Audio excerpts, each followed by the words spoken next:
अखिलेश यादव फान गए दीवार। जेपीएनआईसी में जाने से रोका गया तो अखिलेश बैरिकेडिंग तोड़कर कूदे।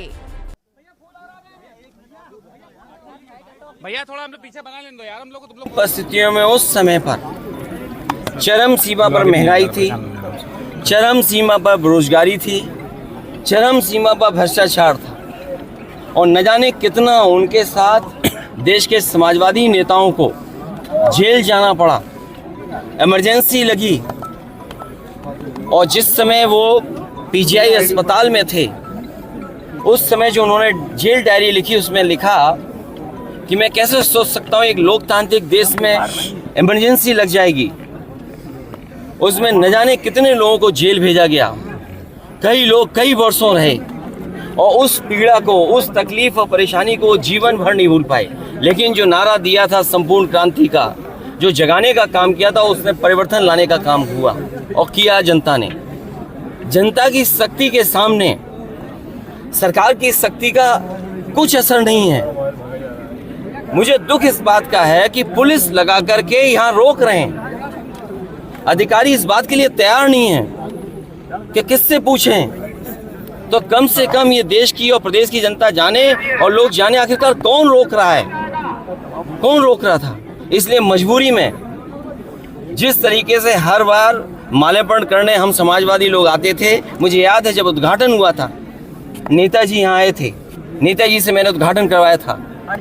एकमात्र देश में समाजवादी नेता के लिए एक ऐसा म्यूजियम बना जिसमें उसके जीवन के बारे में लोग प्रेरणा ले सकते हैं। जो आंदोलन उन्होंने चलाए थाली बजा करके, वो उससे प्रेरणा ले सकते हैं कि सरकार के खिलाफ और लोकतंत्र में कैसे आवाज उठाई जा सकती है। आप आवाज दबाने का काम कर रहे हैं उन समाजवादियों को, उन आने वाली पीढ़ी को जो देश के लिए कुछ करना चाहते हैं, सपना देखा है उन्होंने। ये वही म्यूजियम है जो पूरे उनके जीवन के बारे में बताता है, उसको बंद कर रहे हैं। अपनी कौन सी नाकामी छिपा रहे हैं, अपनी कौन सी ऐसी चीज छिपा रहे हैं जिससे जनता को नहीं आने देते। न केवल ये म्यूजियम जो पीछे बड़ी इमारत है, बड़ी बिल्डिंग है जो कभी नेताजी ने, जॉर्ज फर्नांडिस ने और उस समय के समाजवादी लोगों ने इसका शिलान्यास किया था। एक सरकार आई जिसने काम नहीं होने दिया, उसके बाद समाजवादी सरकार ने, पिछली सरकार ने इसको शुरू किया और न केवल भारत में बल्कि अगर ये बिल्डिंग बनकर के तैयार हो जाती तो दुनिया में एक पहचान बनती बिल्डिंग की कि हाँ, जेपी के नाम पर जिसने इतने बड़े देश के लोकतंत्र को बचाने का काम किया, लोगों को जागरूक किया और एक आवाज़ दी उन्होंने। और मुझे लगता है कि देश की जनता को एक बार फिर इस सरकार की ताकत के खिलाफ लड़ना होगा और बिना जनता की शक्ति के लोकतंत्र, समाजवाद और सेकुलरिज्म बचने वाला नहीं।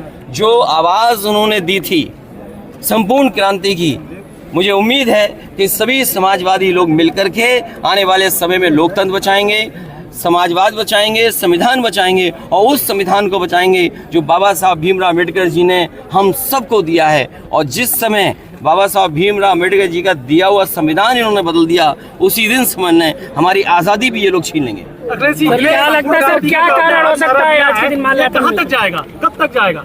पत्रकार साथियों, उसमें तो आप में से भी बहुत से ऐसे लोग थे जो इस आंदोलन में जुटे थे।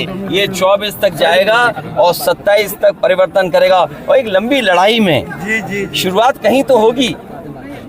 एक लंबी लड़ाई में जो 140 करोड़ का देश है, एक लंबी लड़ाई है। अगर हम दुनिया के पैमाने पे देखें, हमारी शिक्षा कहाँ है, हमारे यहाँ आपके स्वास्थ्य सेवाएं कहाँ हैं, बेरोजगारी चरम सीमा पर। तो ये इतने बड़े देश के लिए अगर आज सोचेंगे तो मैं समझता हूँ अगर सपना देखेंगे सब लोग तो पूरा एक दिन जरूर होगा।